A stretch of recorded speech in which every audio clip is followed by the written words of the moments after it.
Que la bénédiction de Dieu le Père, de Dieu le Fils et de Dieu le Saint-Esprit soit sur vous et sur toute votre famille. Qu'en cet instant précis, où que vous soyez, un manteau de paix céleste descende sur votre foyer. Il couvrira chaque pièce, chaque cœur et chaque vie. Que le sceau de la protection divine soit marqué sur votre porte et sur les montants de votre maison. Et principalement sur le front de chacun de vos proches. Sentez la présence du Seigneur vous envelopper comme une étreinte sûre.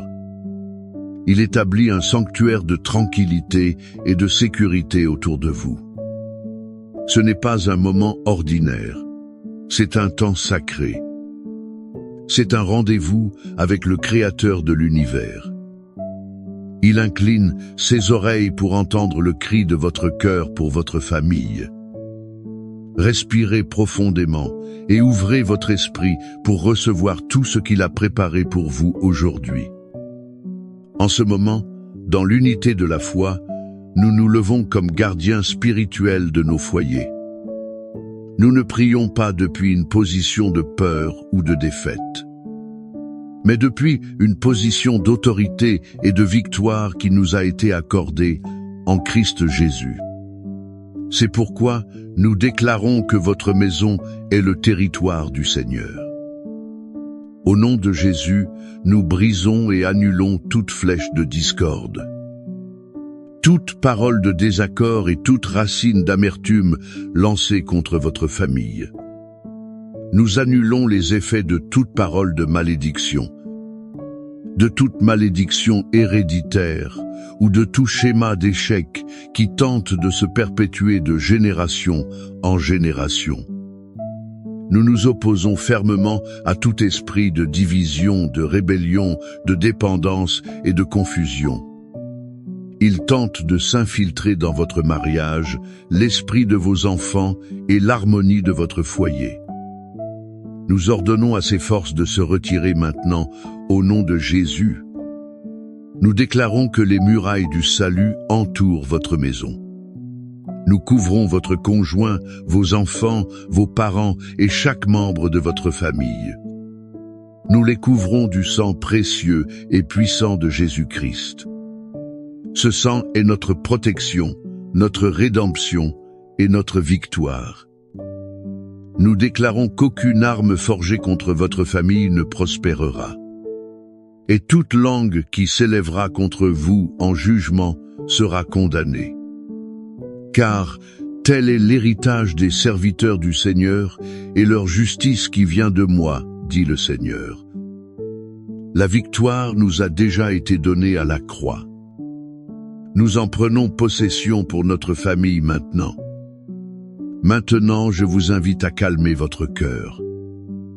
Accompagnez-moi dans un cheminement de réflexion.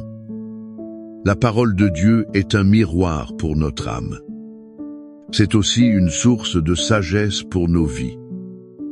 Dans l'évangile de Luc, chapitre 15, Jésus nous raconte l'une des histoires les plus émouvantes.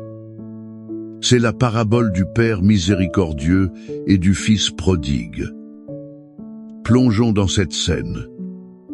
Imaginez un jeune homme, le fils cadet, agité et plein de lui-même.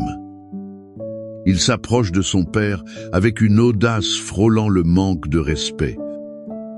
Il lui demande sa part d'héritage. Dans son esprit, le père était déjà mort. Il ne voulait pas la relation, il ne voulait que les ressources. Sentez la douleur dans le cœur de ce père. Même blessé, il accorde la demande, respectant la liberté de son fils. Il le voit faire ses valises, être avec ses meilleurs vêtements et l'argent destiné à son avenir.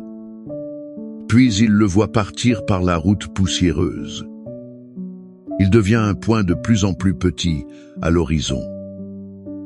Les jours se transforment en semaines, les semaines en mois. Chaque jour au crépuscule, le père monte sur la terrasse ou va sur la véranda. Ses yeux balaient la même route, espérant et aspirant à un signe. Il attendait une silhouette familière. Pendant ce temps, le fils, loin de chez lui, plonge dans une vie d'excès. Il dépense tout ce qu'il possède en plaisirs passagers. Quand l'argent vient à manquer, les faux amis disparaissent. Une grande famine s'abat sur la terre. Celui qui vivait dans le luxe se retrouve maintenant désespéré. Il garde des porcs, l'animal le plus impur pour un juif. Ils désirent manger la nourriture qu'on leur donne. C'est au fond du gouffre, dans la plus profonde humiliation, qu'il revint à lui-même. Il se souvint de la maison de son père.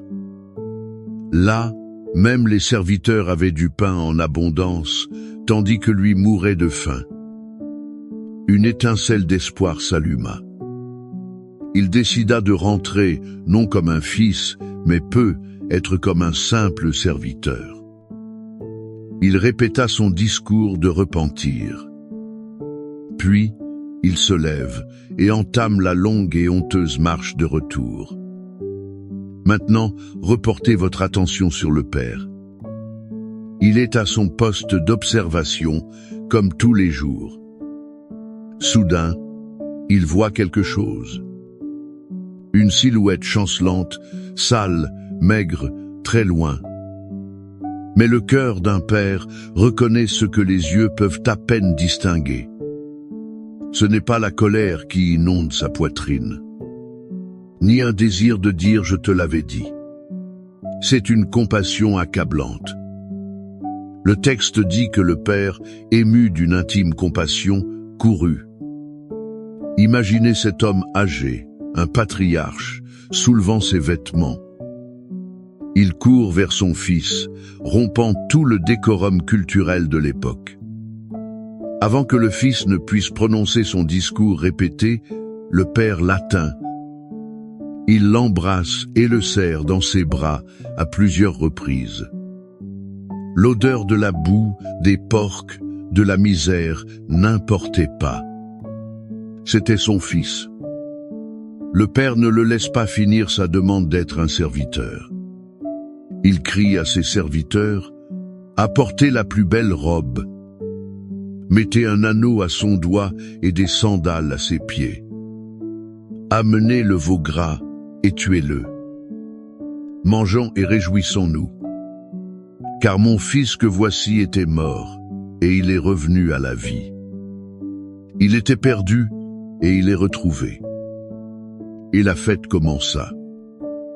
De cette histoire si riche, nous extrayons des leçons. Elles sont un baume pour nos familles aujourd'hui. La première leçon est la certitude inébranlable de l'amour qui attend. Êtes-vous un père ou une mère au cœur brisé?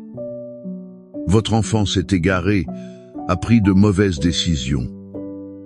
Il vit loin de Dieu et de sa famille. Le père de la parabole nous enseigne à ne jamais perdre l'espoir. Son amour n'était pas passif, c'était un amour vigilant et en attente. Il n'est pas allé chercher son fils, mais son cœur n'a jamais cessé de l'attendre sur la route. Son amour est ce qui maintient la porte de la maison ouverte. Dieu vous dit aujourd'hui, ne cessez pas de prier. Ne cessez pas d'aimer, ne cessez pas d'espérer. Son amour qui habite en vous est un phare. Il peut guider vos enfants vers le chemin du retour. La deuxième leçon vitale est qu'il y a toujours un chemin de retour. Le fils prodigue n'a pu revenir que parce qu'il savait qu'il avait un père. Il avait aussi une maison où retourner. Dans de nombreuses familles, l'orgueil, le ressentiment et le manque de pardon détruisent les ponts. Êtes-vous, identifiez-vous au Fils. Vous vous sentez perdu, honteux, indigne de revenir. Que ce soit vers Dieu ou vers votre famille. Cette histoire est l'invitation de Dieu pour vous. Le chemin du retour commence par un pas d'humilité. c'est aussi revenir à soi et reconnaître le besoin d'aide et de pardon. Peu importe à quel point vous êtes tombé, l'étreinte du Père est disponible. La troisième leçon est le pouvoir restaurateur du pardon. Notez ce que le Père a fait. Il n'a pas fait de sermon, il a organisé une fête. La plus belle robe a restauré l'honneur. L'anneau a restauré l'autorité et l'identité de fils. Les sandales ont restauré la dignité des serviteurs. Charismarchent pieds nus. La fête a célébré la vie restaurée. Le vrai pardon n'efface pas seulement l'offense. Il restaure la position et la dignité et célèbre la réconciliation. Dans nos familles, nous sommes appelés à être les agents de cette restauration. Retenons-nous le pardon? Insistons-nous à nous souvenir des erreurs du passé? Ou sommes-nous prêts à courir à sa rencontre? À embrasser l'offenseur repentant et à célébrer la restauration de l'unité? La figure de ce Père miséricordieux est le plus beau portrait de notre Dieu. Les promesses qu'il nous fait ne sont pas seulement une histoire. Elles sont scellées dans sa parole vivante et efficace. Les promesses contenues dans les psaumes sont comme des lettres d'amour. Ce sont des décrets de protection de ce Père pour nous, ses enfants. Le psaume 91 est la déclaration de sa protection souveraine. Elle s'étend sur ceux qui se réfugient en lui.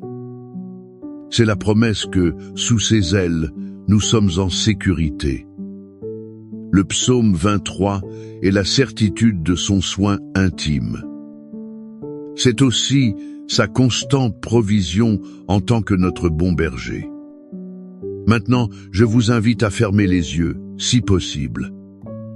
Laissez de côté les distractions. Respirez profondément et recevez ces paroles non comme une simple lecture, mais comme un décret prophétique du Père Céleste sur votre vie et votre famille. Recevez le psaume 91 comme votre bouclier et votre forteresse. Celui qui habite sous l'abri du Très-Haut reposera à l'ombre du Tout-Puissant. Je dirai du Seigneur, il est mon Dieu, mon refuge, ma forteresse, en lui je me confierai. Car c'est lui qui te délivrera du filet de l'oiseleur et de la peste pernicieuse. Il te couvrira de ses plumes, et sous ses ailes tu te confieras. Sa vérité sera ton bouclier et ta cuirasse. Tu ne craindras ni les terreurs de la nuit, ni la flèche qui vole de jour, ni la peste qui marche dans les ténèbres, ni la contagion qui frappe en plein midi. 1000 tomberont à ton côté et 10 000 à ta droite, mais elle ne t'atteindra pas. De tes yeux seulement tu contempleras et tu verras la rétribution des méchants. Car tu es mon refuge, ô Éternel. Tu as fait du Très-Haut ta demeure. Aucun malheur ne t'arrivera, aucun fléau n'approchera de ta tente. Car il ordonnera à ses anges à ton sujet. Ils te garderont dans toutes tes voies. Ils te porteront sur leurs mains. Ainsi, ton pied ne heurtera pas de pierre. Tu marcheras sur le lion et sur l'aspic. Tu fouleras le lionceau et le serpent. Puisqu'il m'aime, je le délivrerai. Je le mettrai en lieu sûr, car il connaît mon nom. Il m'invoquera et je lui répondrai. Je serai avec lui dans la détresse. Je le délivrerai et je le glorifierai. Je le rassasierai de longs jours et je lui ferai voir mon salut. Père bien-aimé, à la lumière de ta parole puissante et de la révélation de ton cœur de Père, nous nous approchons de toi avec confiance. Merci pour ton amour qui ne renonce jamais. Il attend, il court et il restaure. Tout comme le père de la parabole a attendu anxieusement son fils. Nous plaçons maintenant devant toi chaque enfant, fils ou fille, ceux qui se sont éloignés de ton chemin et du sein de la famille. Nous clamons que, où qu'ils soient, ils puissent revenir à eux-mêmes. Que ton Esprit Saint les convainque du péché, de la justice et du jugement. Et que la mémoire de l'amour et de la sécurité du foyer les attire de nouveau. Brise tout orgueil, toute honte et toute peur qui les empêche de revenir. Nous les couvrons de nos prières et déclarons qu'ils sont l'héritage du Seigneur. Nous clamons aussi, Seigneur, pour chaque mariage en difficulté. Là où il y a des blessures, apporte la guérison. Là où il y a de la distance, apporte la réconciliation. Là où il y a un manque de pardon, déverse ton esprit de grâce. Enseigne les conjoints à se pardonner comme tu nous as pardonné. Restaure la joie, la communication et l'intimité. Que chaque mariage, sous le son de ma voix, soit une forteresse d'amour. Et un reflet de ton alliance avec l'Église. Nous prions pour l'harmonie et l'unité entre tous les membres de la famille. Guéris les relations brisées entre parents et enfants, entre frères et sœurs. Élimine toute envie, jalousie et compétition. Que ton amour soit le lien parfait pour unir tous les cœurs. Et comme notre bon berger du psaume 23, nous te faisons confiance pour toute provision. Tu es notre Yehovah Yireh. Là où il y a besoin financier, ouvre les portes. Multiplie les ressources et enseigne-nous à te faire confiance dans ta fidélité. Que le pain ne manque jamais à nos tables et que nous ayons toujours assez pour être généreux. Enfin, nous prions pour la guérison. Guérison pour les corps malades, restaure la santé et la force. Et par-dessus tout, guérison pour les âmes blessées, pour les souvenirs douloureux et pour les cœurs brisés. Que ta paix, qui surpasse toute intelligence, garde nos cœurs et nos esprits en Christ Jésus.